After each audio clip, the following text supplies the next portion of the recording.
नवी मुंबई पोलिसांनी अशा एका भामट्याला अटक केली आहे ज्यांनी तब्बल 6 महिलांना फसवलं आहे. नेमकं काय प्रकरण आहे जाणून घ्या. आपल्यासोबत मॅडम आहेत. मॅडम, नेमकं काय विषय, काय प्रकरण आहे? यामध्ये नवी मुंबईच्या रबाळे पोलीस स्टेशनला एक गुन्हा दाखल होता डिसेंबर महिन्यामध्ये, ज्यामध्ये पीडित महिलेची शादी.com या मॅट्रिमोनियल वेबसाईटवरती ह्या आरोपी इसमाशी ओळख झाली होती आणि त्या ओळखीचा वापर करून त्यांनी लग्नाचं तिला आमिष दाखवलं, तिच्याशी शरीर संबंध केले. त्याचबरोबर गुजरात राज्यामध्ये आपल्याला एक जमीन घ्यायची आहे, त्यासाठी मला थोडे पैसे कमी पडतायत करून तिच्याकडून पैसे घेतले होते.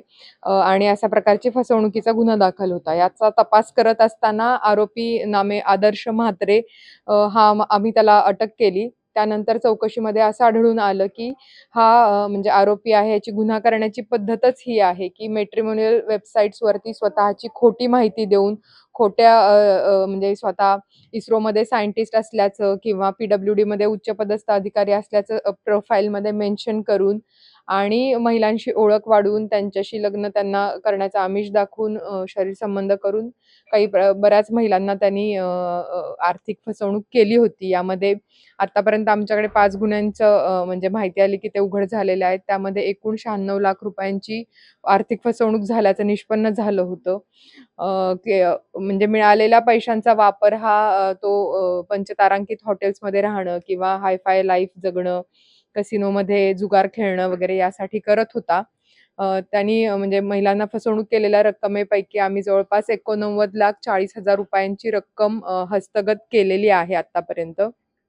तर याने यापूर्वी अशाच प्रकारचे गुन्हे केले होते. जवळपास 10 गुन्ह्यांमध्ये त्याला यापूर्वी अटक केलेली आहे. तरी देखील हा सुधारत नाहीये. परत अशाच प्रकारचे गुन्हे करत आहे. त्यांनी जवळपास 12 वेगवेगळी नावं धारण करून अशा वेबसाईट्सवरती स्वतःच्या प्रोफाइल्स बनवलेल्या होत्या. तर नवी मुंबई पोलीस दलातर्फे आम्ही सर्व महिलांना आवाहन करू इच्छितो, की आपण ज्यावेळी मॅट्रिमोनियल वेबसाईटवरती कुठली प्रोफाईल पसंत करता किंवा त्यांना अप्रोच होता, त्यावेळी त्यांनी दिलेली माहिती ही पूर्णतः खरी आहे हे न मानता स्वतः खात्री करून त्यांनी दिलेल्या व्यवसाया संदर्भातली माहिती असेल किंवा शिक्षणासंदर्भातली माहिती असेल, याची आपण स्वतः पडताळणी करावी आणि मगच पुढे आपण त्या दृष्टीने पावले उचलावीत.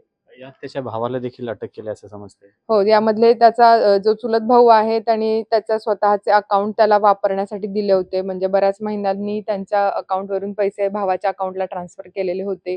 त्याचबरोबर आरोपी सोबत जे गुन्ह्यातून मिळालेलं उत्पन्न आहे, त्याचा विनियोग करण्यामध्ये सुद्धा तो भाऊ त्याला मदत करत होता. त्याच्यासोबत पंचतारांकित हॉटेलमध्ये राहत होता, कसिनो खेळायला जात होता. त्यामुळे त्याला देखील अटक करण्यात आली. उच्च शिक्षित महिला आहेत, खाजगी शासकीय कर्मचारी आहेत, काय म्हणतात? सर्व गटातल्या महिला आहेत. यामध्ये बँकिंगमधल्या आहेत, शासकीय काही आहेत किंवा ज्या IT प्रोफेशनमध्ये असणाऱ्या महिला आहेत आणि सर्व प्रकारच्या महिलांना म्हणजे उच्च उत्पन्न गटातल्या महिलांना त्यांनी मोस्टली टार्गेट केल्याचं सध्या तरी दिसतंय.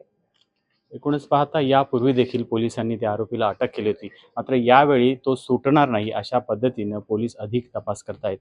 विश्वनाथ सावंत, न्यूज 18 मराठी, नवी मुंबई.